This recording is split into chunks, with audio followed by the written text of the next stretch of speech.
Question number 8 देखिए, convert the fraction 1/2, 2/3, 4/9 and 5/6 into a like fraction. Fraction जो आपको given है किसमें कन्वर्ट करना, लाइक फ्रैक्शन। लाइक फ्रैक्शन कौन से होते हैं, जिनके डिनोमिनेटर क्या होते हैं, सेम होते हैं।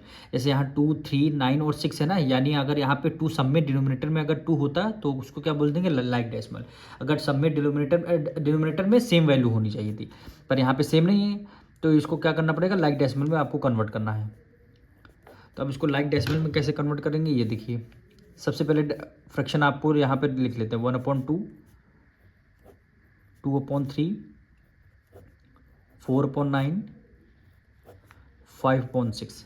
2, 3, 9, 6 का लेना है आपको एलसीएम। 2, 3, 9 और 6। अब हमें क्या करना है, 2 से इसको 2 की टेबल में 2 1 2 हो गया। 2 की टेबल में 3 नहीं आता तो हमने as it is write on. 2 की टेबल में 9 नहीं आता, हमने as it is write on कर। 2 की टेबल में 6 3 टाइम में कितने टाइम आता, 3। 2 3 जा 6। ठीक, अब हम क्या करेंगे, 3 से करेंगे। 1 एज इट इज़, 3 1 3। 3 की टेबल में 9 3 टाइम में आता, 3 3 जा 9 और 3 1 जा 3 हो गया। अब हम 3 से करेंगे, 1 टाइम, ये 3 1 जा 3 और ये आपका 1 एज इट इज़।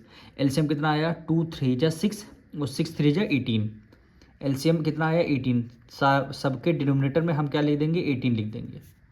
सबके डिनोमिनेटर में हमने क्या लिख दिया, 18 लिख दिया।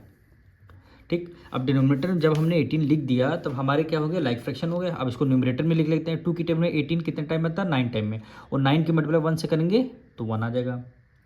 ठीक, 3 की टेबल में 18 कितने, 3 6 जा 18 और 6 की मल्टीप्लाई 2 से करेंगे, 6 2 जा 12। 9 की टेबल में 18 2 टाइम, 2 की मल्टीप्लाई 4 से करेंगे, 4 2 जा 8 हो जाएगा। 6 की टेबल में 18 3 टाइम, 3 की मल्टीप्लाई 5 से करेंगे, 5 3 जा 15। तो 9/18, 12/18, 8/18, 5/18, ये क्या हो जाएगा, लाइक डेसिमल। लाइक डेसिमल का मतलब है डिनोमिनेटर में सारे नंबर आपके क्या होने चाहिए थे, सेम होने चाहिए। और ये क्या हो जाएगा आपका आंसर, ये आपका गिवन फ्रैक्शन है और ये आपका आंसर आ गया। क्वेश्चन नंबर 9 देखिए, find the equivalent fraction of 3/5 having denominator 30। Denominator क्या होना चाहिए, 30 होना चाहिए। तो क्वेश्चन नंबर 9 देखिए, फ्रैक्शन आपको क्या गिवन है, 3/5 गिवन है। ठीक, फ्रैक्शन गिवन है और इसका इक्विवेलेंट फ्रैक्शन बनाना है। इक्विवेलेंट फ्रैक्शन में डिनोमिनेटर क्या होना चाहिए, 30 होना चाहिए। तो डिनोमिनेटर में हमने 30 कर दिया। अब आपको ये देखना है 5 की टेबल में 30 कितने टाइम में आता है। 5 की टेबल में 30 क्या कौन सा नंबर लिख जाए तो आपका 30 आ जाएगा, यानी 5 6 जा 30। देखिए 5 6 जा 30।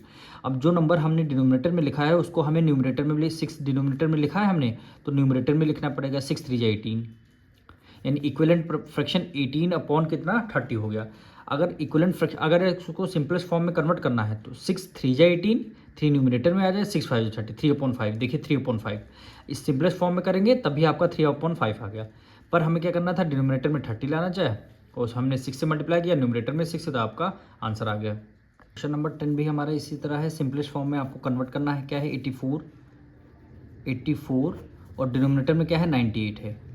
हमें ऐसा कोई टेबल लेना है या नंबर लेना है जो एक ही टेबल में दोनों नंबर आते हैं, 84 भी आता हो और 98 भी आता हो। तो ऐसा 14 की टेबल में होता है, 14 6 जा 84 और 14 7 जा 98।